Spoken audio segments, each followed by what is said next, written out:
Dr. Michael Buckley, who connected us to Jim. Also, I would like to acknowledge our dedicated staff, David Jacopi and Nathaniel Gaskew, and thank them for their support. Dr. Buckley will now welcome and introduce Jim and share a little about the Center for Human Rights and Peace Studies. Thank you, Dean Ramsundar, and welcome everyone to tonight's talk. I'm Michael Buckley. For those who don't know me, I'm a faculty member at Lehman's Philosophy Department, and I'm also the director for the Center for Human Rights and Peace Studies, which, as was mentioned, is co-sponsoring tonight's event. For those who don't know about this center, we have a minor in Human Rights and Peace Studies. We put on various events, and we're working in the areas of educational justice, business responsibility, and I hope to start a focus on human rights right here in the Bronx, looking at issues like food security, housing security, food justice, environmental justice, and ways of incorporating all the students and their own experiences with social justice issues in the center. But here tonight, I am given the privilege and honor of introducing our speaker, Jim Wallert, who I have had the pleasure of working with in the past, including right here at Lehman College. Jim's most recent accomplishment is a book published with Routledge entitled Citizen Artist, a guide to helping young people make plays that change the world. The book is a terrific resource for students interested in learning about theater and social justice, as well as for educators interested in fostering learning environments that are both democratic and culturally responsive. I can think of few people as well prepared to write such a book as Jim, since the theater company he co-founded in 2001, Epic Theater Ensemble, has been engaging and empowering young people from diverse backgrounds for 2 decades now. Epic's mission is to create bold work with and for diverse communities that promote vital discourse and social change. Having personally witnessed Epic's productions and educational program firsthand, I can say with confidence that Epic, under Jim's leadership, is realizing its mission. Of particular note is the 2018 production, Nothing About Us, which is a rigorous, passionate, and hilarious exploration of educational segregation, written and performed by New York City high school students. It was performed at Lehman College in 2018, and I think people are still talking about it, Jim. It was really a fabulous experience. It was wonderful. In 2015, Jim received the Smithsonian Fellowship at the National Air and Space Museum to research and write his play, The Winning Side, which debuted in 2018. He has directed touring productions of Laundry City, Building Blocks, Default, Between the Lines, and appeared in performances of Macbeth, Henry VI, Twelfth Night, Much Ado About Nothing, Henry IV, Richard III, Romeo and Juliet, for Epic's Shakespeare Remix program, which won the 2009 National Arts and Humanities Youth Program Award. He can currently be seen in The Snakes on HBO Max. Please join me in welcoming Jim Wallert. Thank you so much, Michael. I really appreciate that introduction, and thanks to everyone at the Office of Campus Life for having me. I'm honored to be a part of this series and really excited to be sharing some of this work with the Lehman community. I'm going to share my screen here for a moment and sort of give you a sense of what we're going to be up to for the next 50 minutes. Whoops, not that one. I'm out of practice with Zoom. There we go. Let me know if you can't see my screen here. But yeah, for today's agenda, it's very much going to be about the intersection of art and social justice. So we're going to see some art. We're going to talk about some art. We're going to make some art together and ask some questions about art. So that's the plan for today. Yeah, as Michael mentioned, I'm one of the co-founders of the Epic Theater Ensemble. He mentioned our work is very much tied into creating new work with and for diverse communities. And the goal of all of that work is dialogue, is conversations that we hope leads to social change. We make that work in a lot of different formats and with a lot of different kinds of artists and audiences. Sometimes we make work with professional artists that we present either in theaters in New York City, or now we're have an emerging film program, so we're starting to share some of that material via digital platforms. But a lot of times, most of the time actually, we're making work in partnership with New York City public school students and schools and educators. Sometimes we make that work in-school residencies where artists are collaborating with classroom teachers in ELA, history, science, civics. And we do residencies where students are using the skills of theater making to explore their curricular content. We also do work after school with a number of different school partners where students start with a classical text, something by Shakespeare or the Greeks often, and then they'll kind of deconstruct that text, analyze it, and start to add their own writing, they'll recontextualize it and add their own creative writing to it, kind of mash it up and present that work in an after school context.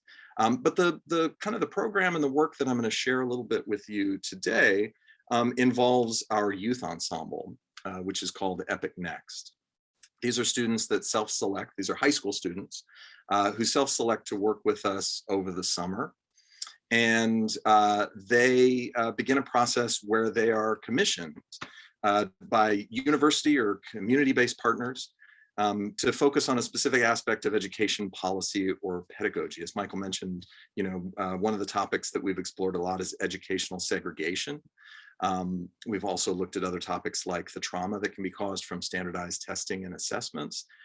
We've looked at gender and sexual-based harassment that can happen in education spaces and some of the federal protections that are in place to protect victims.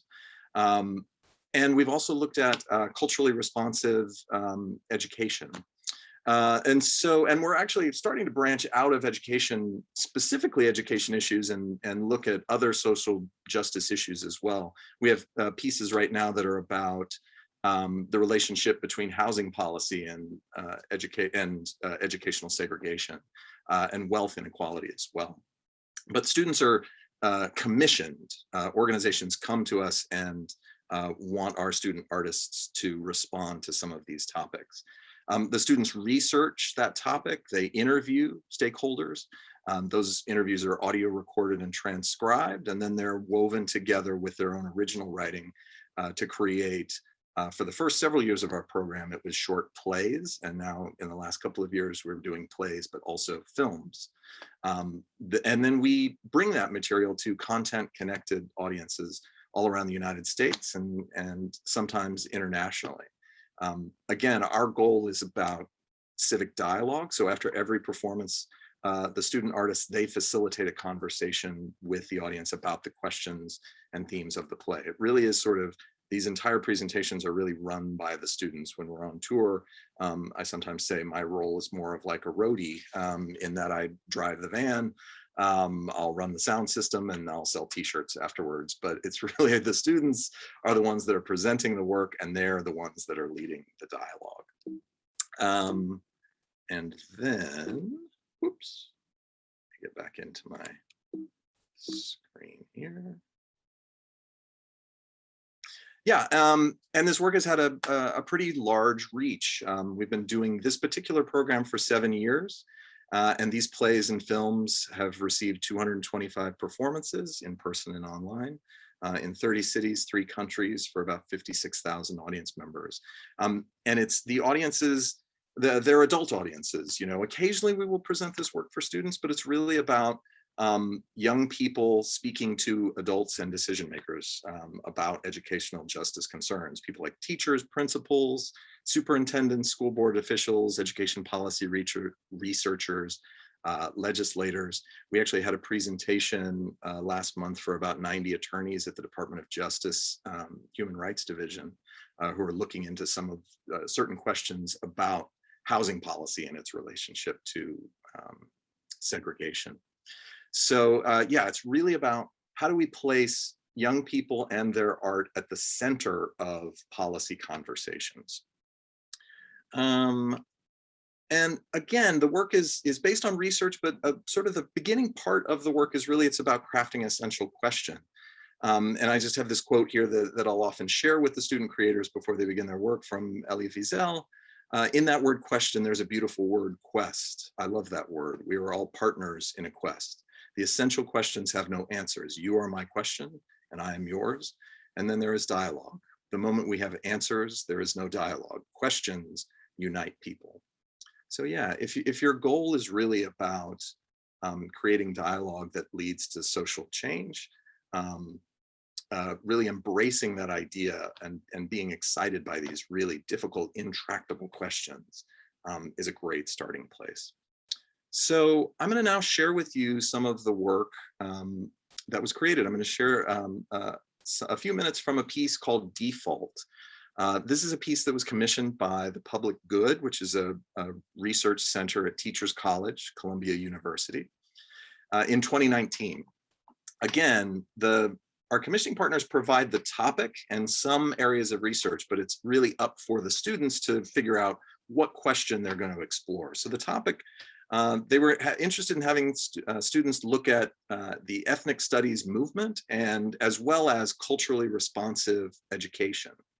And the students crafted this question, which is, what difference does it make to students if the curriculum reflects the history, experiences, and knowledge of their communities and families? Another way that students kind of boiled that down is what does culture mean to me? And how do I see that reflected back in what I'm learning at school? Which is a pretty massive question. So the students, they interviewed about 45 different educational stakeholders.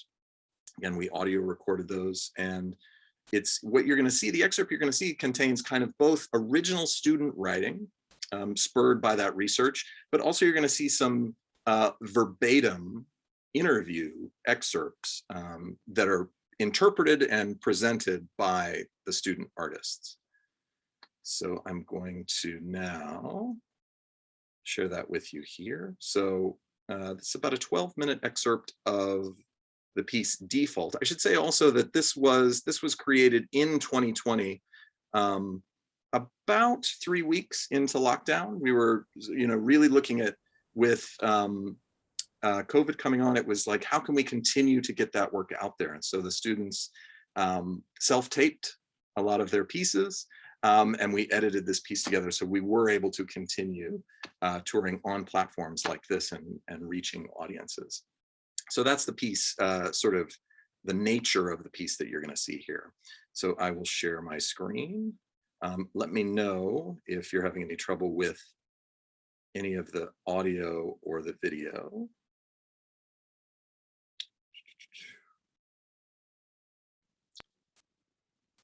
Great. And so this is an excerpt from Default.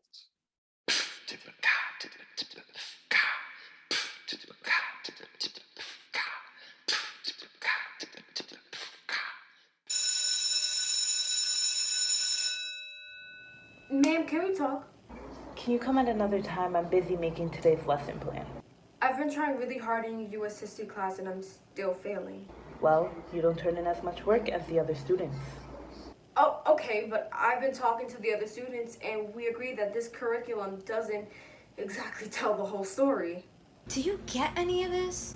Boring. Hey, yo, I'm just here to get the credit. I've been going to tutoring. Don't forget to study. Use your head. I understand where you're coming from. I used to struggle in school just like you.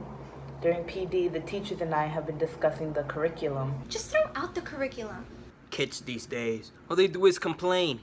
Fill their heads with lies. Maybe if you applied yourself more, you'd get better results. How can I apply myself more than I've already been doing? We can't connect to any of this. Why won't you change the curriculum? Don't you care at all? Changing the curriculum is more complicated than it seems. American history is their history. Have them listen to Hamilton. Oh, kids like rap. Oh, gonna fail. Don't you care at all? And what does your mother have to say about all of this? ¿Por qué estás fallando en la clase de historia? If you don't develop a stronger work ethic, then you're gonna get stuck here. I just don't get it. Explain to me how you go to school every single day, but come home with these grades. What are you doing all day? Maybe you should talk to the guidance counselor about your feelings. Maybe you should consider something more your speed, like a nice community college. Sometimes we dream big. But the future is small, sweetie. The future is small. You're teaching white history to a bunch of black and brown kids. We're never gonna use this information in the future, so what's the use? What's the use?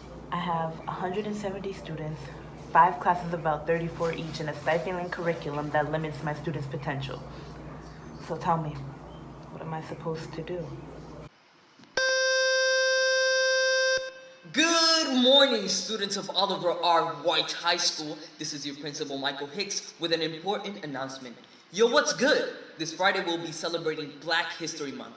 The cafeteria will be serving fried chicken nuggets and grape soda. The after-school gaming club will be playing Manhunt. There'll be a special assembly featuring the American Pride Chorus singing All the Stars from the Black Panther soundtrack. That's all for me, brothers and sisters. Have a great day, and remember, education! Hi class, welcome. My name is Liana, and today we're going to be talking about the disconnect between Haitians and Dominicans. I'm a person who is both of Dominican and Haitian descent. I grew up never learning my Haitian culture and only being taught my Dominican culture. I was never taught the language of my people, whether that being Spanish, French, or Creole. Not knowing my history sparked a curiosity in me to know more, so now I know, and now it's your turn. Okay, 1492, Christopher Columbus stumbled upon the Caribbean island later to be called Española. He colonized it, killed most of the Taino natives with violence and disease. By 1777, the island became divided by a French-controlled west and a Spanish-controlled east. The many years of colonialism caused these two Caribbean countries to resent each other. Now, quick question. Dominicans and Haitians both come from Africa, right? Right? Well, most Dominicans think they come from Spain. And that's okay, but that is a prime example of the effects of colonialism. People forget where they come from, and that gets passed down from generations to generations. Remember, it's important that you know where you come from and that you learn your history. Now, please take out your article about the Parsley Massacre. I'm African American. I was in the 8th grade. I was in middle school. We had an English teacher. I read a book on the Holocaust. And at the end of the book, she posed a question to the class that was, could something like that, like what we just read about, happen here? In America? And everyone in the class said, No, that could never happen here. And my answer was, yeah, it could definitely happen here. And my teacher, she was shocked and she asked me, Why would you say something like that could happen here? And my answer was, because it already did. When we look at the transatlantic slave trade, we have 10 to 12 million people who are stolen, forcibly removed from their culture, ripped from everything they've ever known, who are sent to South America, to the Caribbean, to the US, where they're raped, brutalized, killed, forced into labor. And that experience laid the foundation of the country. Not just the Southern United States, but the entire country. And you're asking me whether something like that could happen here? Yeah. Even as a middle school student, as an 8th grader, I was like, something like that could happen. But that wasn't part of my teacher's worldview. She didn't see that. And so she was shocked. And the entire class was shocked. Because that's not something that they were being exposed to. And because it wasn't being taught in the curriculum, they had that hole in their knowledge, even about their own country. So, my younger one took AP US history this last year as a junior, right? And the white male teacher who's pretty clueless, but he tries, at one point he was talking about Japanese internment.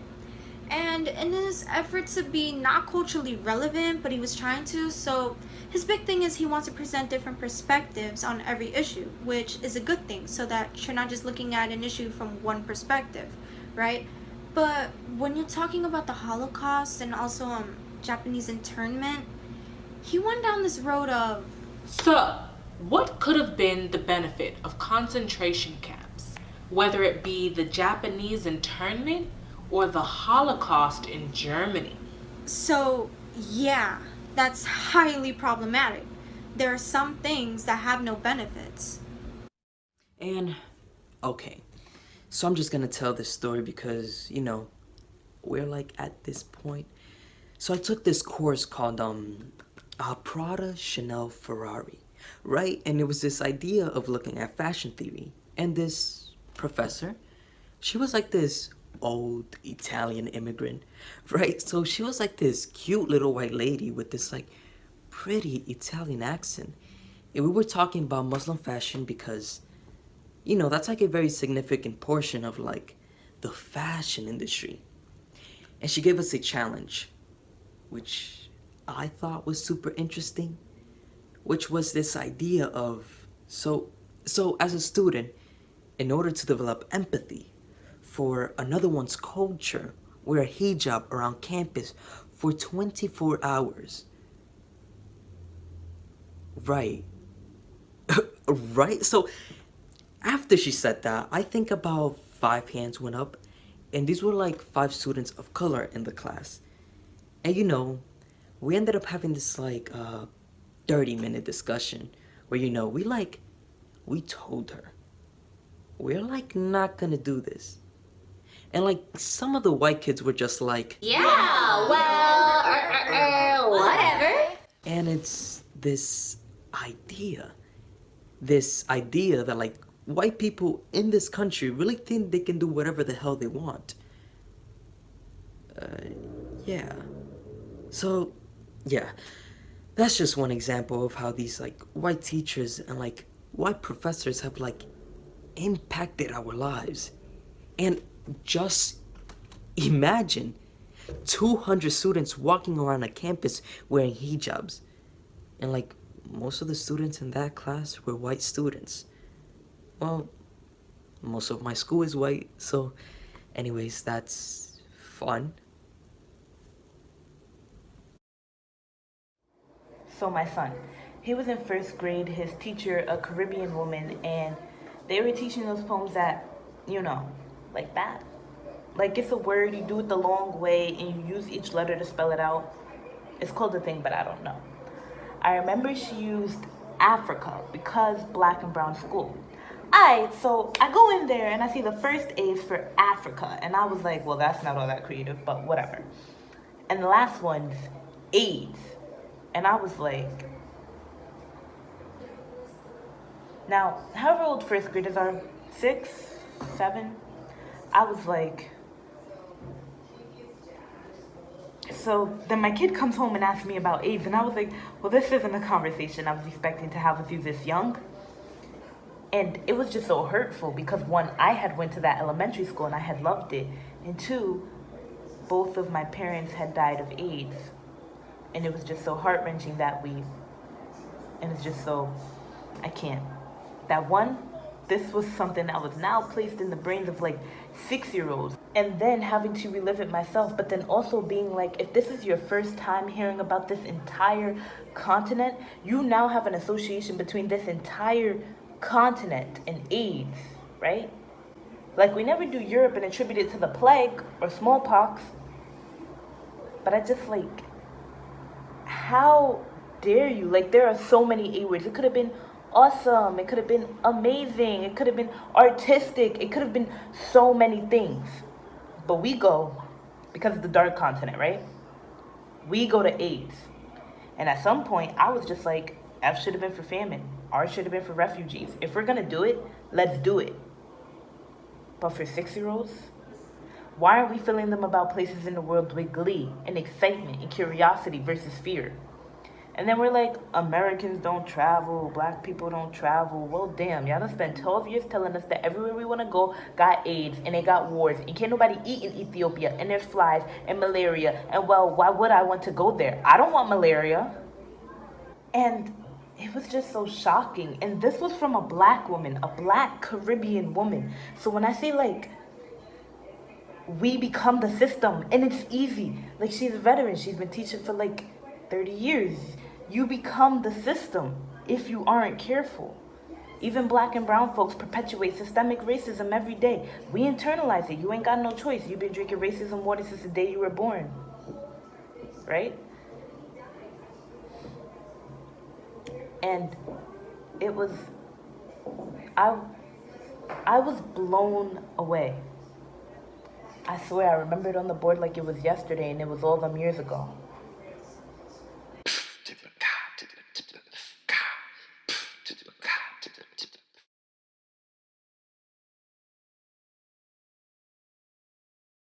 Unmute myself there. So yeah, so that's about a 12-minute excerpt of a 30-minute piece created by the students of Epic Next.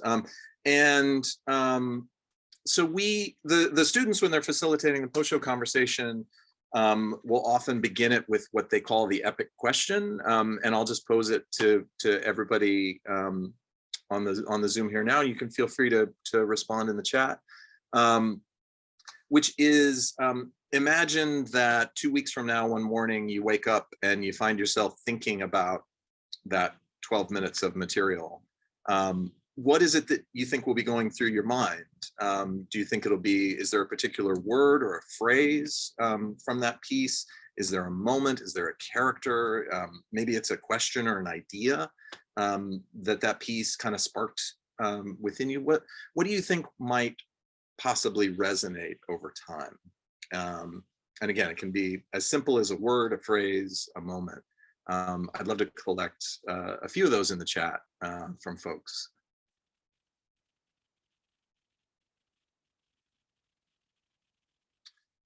Anthony asks, am I contributing, perpetuating systemic racism? Thank you. Suzette, you've been drinking racism water since the day you were born. Yeah, drinking racist water. Jazzy says, that young lady was so authentic. Racism water. We become the system. Seeing places in the world with my own eyes. Change the curriculum. White people can do what they want. Yeah, thank you so much. And feel free to continue putting those in there. I see Priscilla. It says, how can I be intentional in tackling my own bias and socialization? Yeah, definitely that moment of you've been drinking racism water since the day you were born that several people commented on. So those last stories, which were sort of, the students chose to title that section, You Become the System. Those stories about, in some instances, I think it's educators trying to be culturally responsive in some way and failing miserably, to in some cases, some traumatic effects. Those were all verbatim stories from interviews that the students conducted. And certainly that moment, that story, you certainly could have heard a pin drop as the interview guest was sharing it, and that particular moment, it was fascinating to watch the group of, I think there were about 7 students in that interview, and they all are sort of jotting in their notes and underlining that particular phrase as being something that really struck them, that they were interested in highlighting and sharing.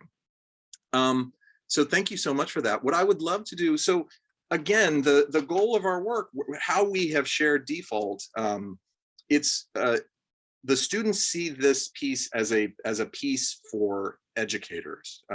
They specifically are really excited and interested in sharing this piece with educators, and I think administrators as well. And so we have shared this work with a lot of different educators through professional development sessions. And a lot of educators have expressed this idea that the Department of Education in New York City, although we've shared this work all over the country, virtually, but particularly in New York City, there's an emphasis on culturally responsive, sustaining education. The New York City Department of Education has that definition on their website. But a lot of educators are saying, I don't know what that means to implement that in my curriculum, while I still have the pressure of getting students prepared for standardized tests like the Regents exams. How do I do that? What's a way in which I can do that? And so the students and I worked to kind of develop a post-show workshop that includes some questions that educators can do to get a sense of kind of who's in the room. So you're not making assumptions about the students that are in your classroom, who's in the room, and finding ways to let students drive the conversation about culture and its relationship to education and curriculum. And so I'm actually gonna share that with you here and sort of invite you all to continue to participate and respond in the chat. So I'm gonna share my screen one more time.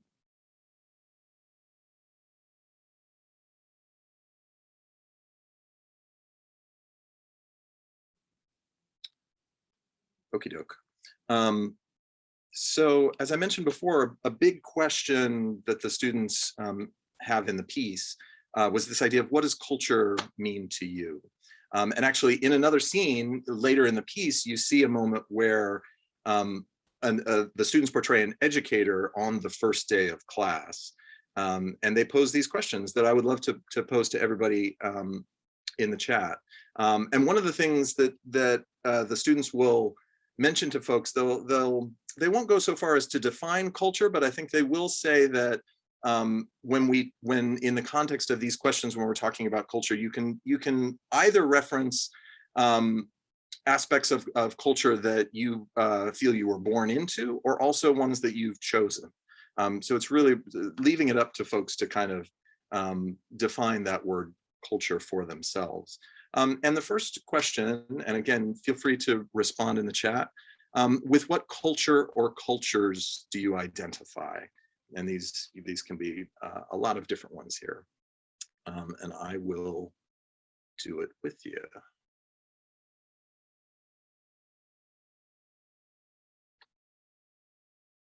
So if and I'll sort of do mine on, I'll sort of talk it through as I'm doing it.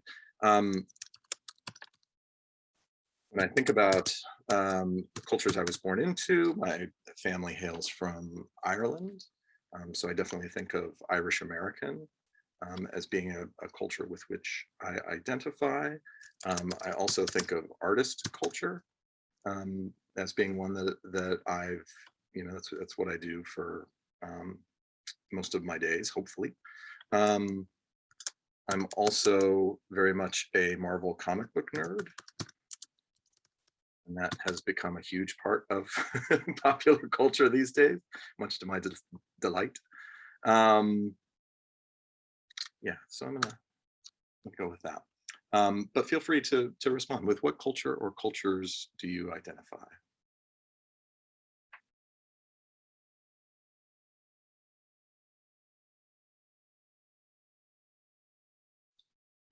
Black American culture, male culture, teacher culture, says Anthony. Jazzy says all.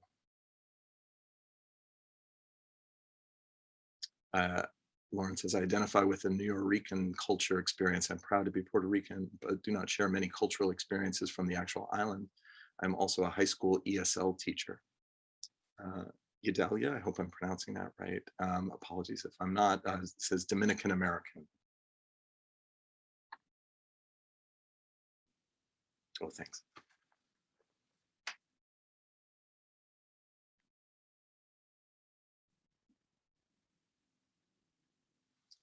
Culture to me, Priscilla says, always ties with community, especially the culture I choose to identify with. Which of my cultural identities are more salient to me depends on situation.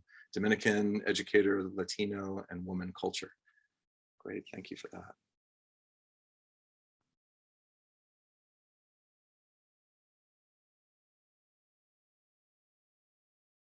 I'm going to continue. Feel free to continue if you're responding there. Lauren says, great response, Priscilla. Yes.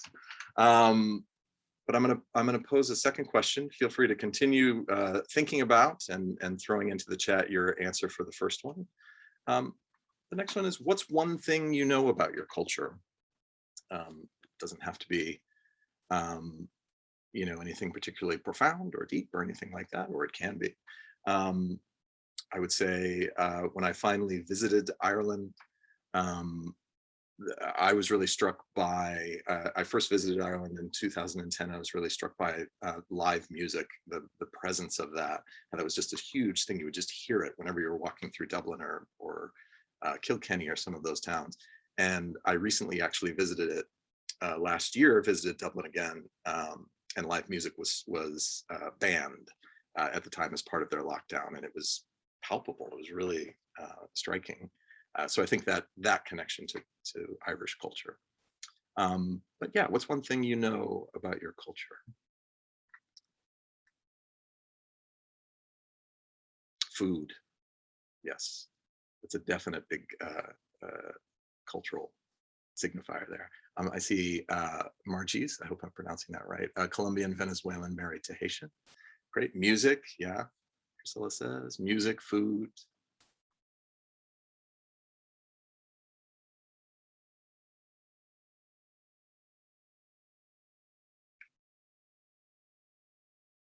Great. Feel free to keep thinking about that. Outfits.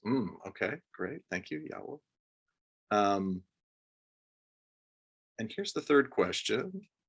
Jazzy says, genuine kindness and caring, not wanting anything in return. Beautiful, thank you. The final question is, what's one thing you wish everyone else knew about your culture? Might be, in a sense of like something positive that you wish you'd share. Maybe it's also something like, I wish, it drives me crazy that people think this about my culture, but it's really this. So what's one thing you wish everyone else knew about your culture? David says value and language. Thank you.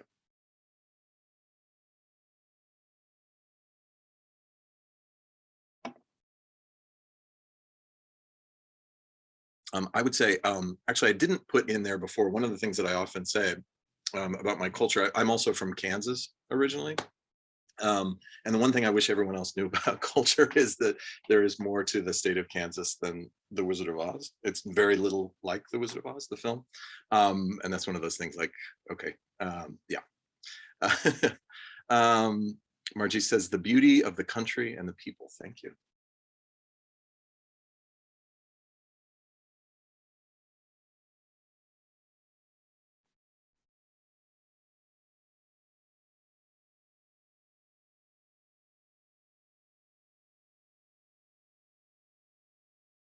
So it says deeper understanding of the history and their strength. Thank you.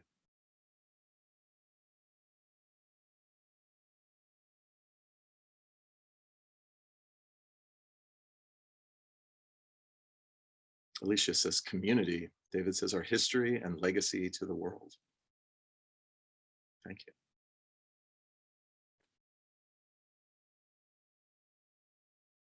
Lauren says, I wish people stopped shaming Puerto Ricans that did not have the opportunity to learn Spanish.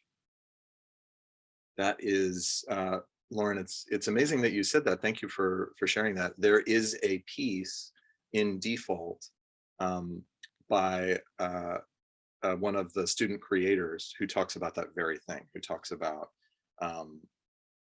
feeling not fully in that culture because she doesn't speak Spanish. Yawo says interactive with each other. Oh, Lauren, oh, sorry, right. Okay. So you speak it, but don't like to hear others being shamed. Yeah. So what I'd love to do just for a few minutes here, and again, I do work in classrooms, and as an educator, my Achilles heel is always time management. So I'm going to motor through this a little more quickly than I would like to. But this is sort of the group art making process here, which is I would love for us to create some group poetry together in the chat. And I'm going to provide some prompts for this that connect to the senses, right? And so I would love for you to think about what you've identified as your culture or cultures, any of them. And I want you to think about the visual things that you think of. And so respond to this prompt, my culture looks like. What are the things that you see? What are the visuals that you see? It could be particular images, it could be colors. What are the things, how would you finish that sentence? My culture looks like, and I'll do this with you as well.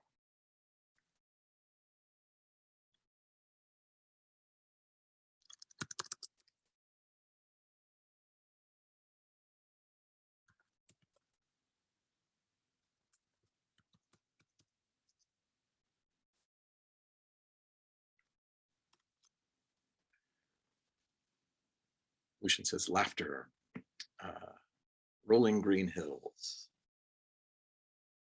What are some other images that, salsa dancing, awesome.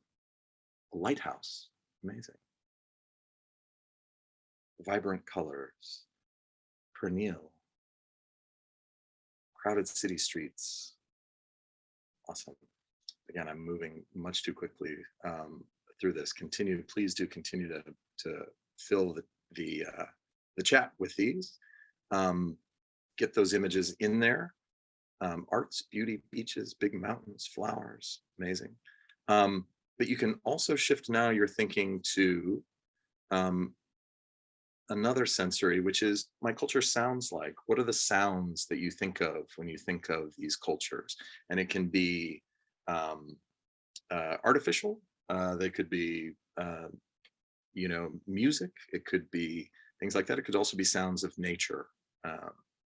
What are the things that when you hear them, you think of your culture? I mentioned before live music being a really potent one.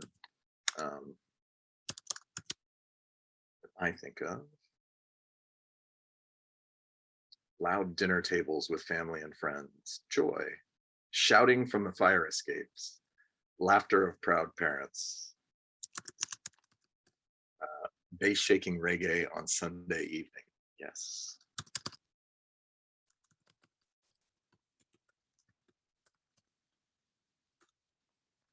Sound of the drum, sound of a guitar being strummed loudly. Great. These are awesome. Keep them coming in as you think of them. You can feel free to put more than one in. You don't have to just respond once. You can, if you think of other things. But I'm now going to move on to, we talked about how food was a big signifier of that, right? Let's talk about taste. What are the flavors? What are the foods? What do you think of? What are the spices? What are the flavors? Different things my culture tastes like.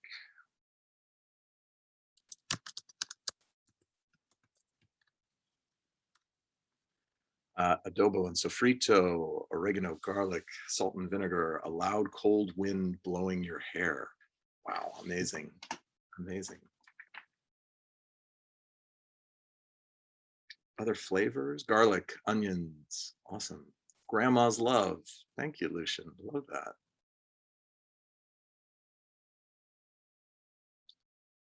These are fantastic. Keep those coming in, sofrito and garlic, great. We're now going to move to my culture feels like. What is the tactile sensation of your culture? How does it feel either in your fingertips or maybe on the soles of your feet, right? Anthony says the most seasoned food ever. Awesome.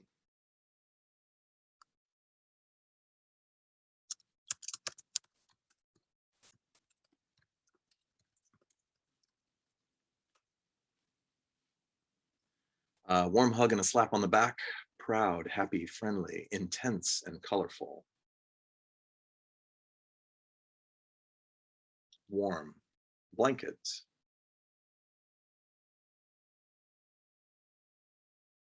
Awesome. These are great. Again, I'm motoring through this way too quickly. Apologies for that. Let's think about the smells, the scents, the odors. They say olfactory memory is the strongest of the sense memories. So a smell can take you right back to a particular memory. Threaded rug, thank you, Amelia.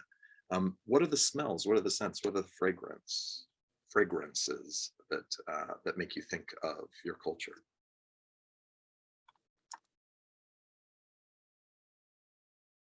Green field with blossoming flowers.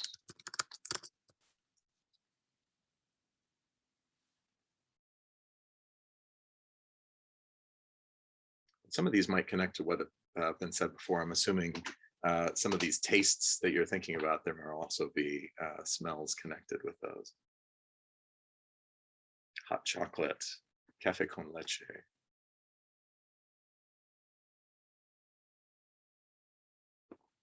Great, these are incredible. Thank you so much. So one of the things, again, I'm moving too quickly through this, but what you can then do with this is you can sort of take all of these beautiful responses in the chat and turn that into a writing prompt where you ask students to write 4 lines of poetry or a monologue or a dialogue in response to the prompt, what does culture mean to me? And you can use any of the words or the phrases from the chat. So by all means, if you're so inclined in the next 9 minutes to do that and share, I would love it. But I do want to transition in a minute to allow some time for a question and answer. I guess the final 2 things I just want to say before we do that is, as Michael mentioned, there is a book that's out right now called Citizen Artists that actually contains the scripts of Default as well as several other of the student works, but it also contains the methodology and curriculum that EPIC uses to build this work and to facilitate conversations and art making from this process. So that book is out there and available most places where you buy books, so you can find that. And then also feel free, if you're interested in seeing more of the work, you can visit EPIC's website, epictheaterensemble.com. You can reach, we're on all the socials, so you can follow us there. Our YouTube channel has a ton of video-based work as well. So I will go ahead and stop this now. And so yeah, feel free, any questions that you have about the work in the chat. Margie's asked, what are the participating schools? So we work with a number of different schools throughout New York City. For a lot of EPIC's history, we had full school partnerships where we were working with, in a high school where we were working with every student in every grade every year for 4 years in kind of a sequentialized program of in-school work, after-school work, and then those students would have the opportunity to work, be a part of our youth ensemble with EPIC Next. We're starting to open it up to doing work with middle school students as well now, which has been amazing. They've been really incredible. Those are self-selected students who choose to be a part of our after-school programming, and we're going to open up that work to EPIC Next as well. Is the book available on Amazon? It is. Yeah, I would say they often have discounts if you get it on Routledge on their website. They sometimes have discounts, and I've yet to see a discount on Amazon. So, but yeah, do we use movement choreography? Yeah, we do. We absolutely do. We, you know, it's particularly when we're working in the medium of theater. I think thinking about relationship to audience, a lot of times, you know, we will, the students, as part of their work building up to this, I didn't mention this before, but we do several weeks of artistic training with the students on things like movement, technique, you know, improvisation, playwriting, directing, a lot of those different things. So really having an awareness on the body, kinesthetic response, various different things like that, movement, choreography, that's absolutely a part of the work that we do. Can I write the questions about culture used in the chat? Yep, absolutely. I can put that in there. While I'm doing that, do the students ever perform for teachers as part of a school's professional development program? Yeah, all the time. That's a huge part of the work that we do, particularly with this piece default, but also we have a piece right now, a film piece called Creation of the Nation that was inspired by the 1619 Project. And that we actually presented last summer at a conference as sort of we were kind of the warm-up act for Hannah Nicole Jones. And it was a really remarkable piece. And it's unfortunately, the piece is very much about kind of what it requires in this particular politicized moment to teach truthful history with all of this kind of insane legislation that's happening right now, talking about what you can teach, whose identities are valid in the classroom, all of these sort of things that some of this legislation is coming up with. And so that piece has also been, we've been doing screenings of that in professional development sessions, both here in New York, but we've also been able to screen those with schools all over the country, Philadelphia, Seattle. We had a screening in Florida, which was exciting. So yeah, so that's been exciting as well.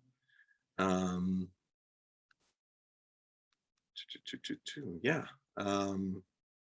just sort of checking the chat here. Right, and let me look, I'm going to put those questions in the chat for you here. Let me just cut and paste from my presentation.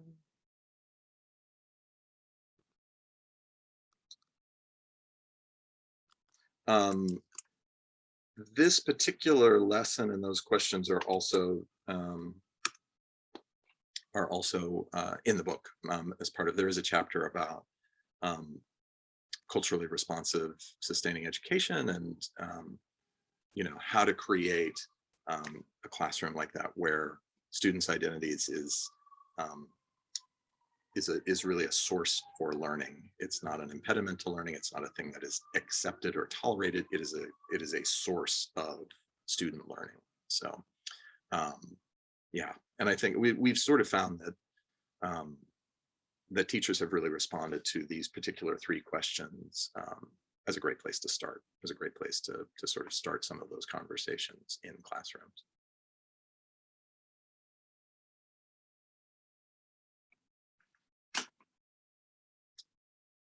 How administrators responded to curriculum changes? I think administrators have been, for the most part, the ones that we've had contact with and we've had connections with and talking to this, they want to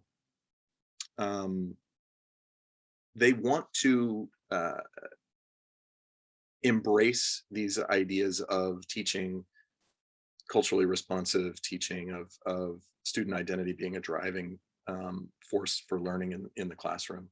I think where they're struggling, I would say, is one, acknowledging the fact that there isn't a lot of support and curricular support for educators right now, for teachers, that they still come to this thing of, preparing students for the Regents exams and things like that. And so I think it's really important to acknowledge, I think, with educators, what an ask this is, that this is a personal ask. This is in some ways a spiritual ask, but it's also a professional ask that we're making of educators to do this work. And I think administrators that acknowledge that and try to be an ally in that ask, in that work, have been the most successful with it.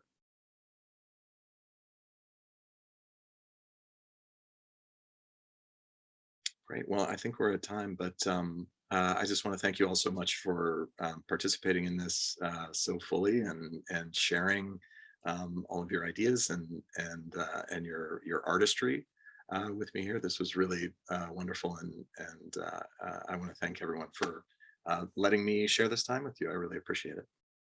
Thank you so much, Jim. This was so powerful. I have so many really good notes and quotes of the things that you said. And, I have to tell you some of the direct messages in the chat. We've been talking about how much you have to come back to the campus and do some real work. So Michael, we owe you big time. Thank you for connecting us to Jim. And this has been so, so powerful. Thank you so much. And thank you everyone for joining. Yeah, I just want to second the thank you and the appreciation for broaching these really important questions that don't have ready-made answers, and so we are the ones who have to figure out the answers. And I just know in my own work, trying to develop a culturally responsive curriculum is a quest. I really love this quote you put out there, where with the quest to being in the question, and that for me is a real takeaway from tonight's talk, to create that dialogue by focusing on the question and seeing the quest, and then trying to measure your progress towards the end. And so I really appreciate it. We're going to get you back on campus and get your book in our library. And I want to thank you too for joining us. Thank you, Jim. I don't want to put you on the spot, Janet, but I just saw you on my screen, and I have to just acknowledge my partner in crime with planning this, Dr. Janet DeSimone, and her students are actually here. So I don't know if you want to say anything, Janet, please feel free. I just want to say this was a great presentation. Thank you, Jim, so much. A lot of my students here are from our Ed Leadership program. Some are from our org leadership, but some are from Ed Leadership, and they're all in K through 12 schools, either as teachers, counselors, and they're all studying to be leaders. So this is, this was very, very a good connection for them. So already some have asked, they want to, see the video and show it to their students. So this was really, really wonderful. Thank you very much for coming. And yes, I hope that you come back, because I'd like more of my students to be here. Yeah, absolutely. I would love that. And yeah, do check out EPIC's website. We have some of the past pieces that are on video are available for free. Some of them are available on demand for a rental fee and things like that. So, and there's a lot of short pieces that I've gotten feedback from educators that they've been helpful in starting conversations in classrooms. So thank you so much. All right. Thank you, everyone. I hope you have a good night. Take care.